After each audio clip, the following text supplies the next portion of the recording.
Dayo. Yan guys, mag-withdraw. Savings. Ano yung BPI yun? Oo, BPI yung gamit namin guys. Try kayo mag-withdraw ng...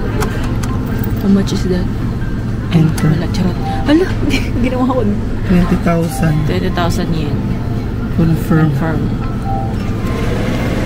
Wala, hindi na tinanong kung local o hindi. Kaya, so tingnan natin yun guys kung magkano yung charge nila sa BPI. Then, let's do the GCash. So, ginawa pa na. Ayan na, may resibo. Thank you. Doon na bala dyan. Are you sure you have everything?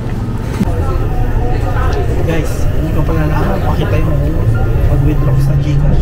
Pero, to compare, 20,000 yung lahat withdraw na both GCash and BPI.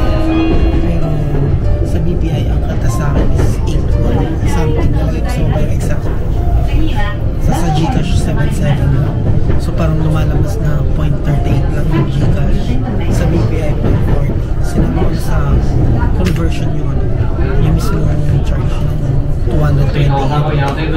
So, no to BPI tayo. GCash lang tayo.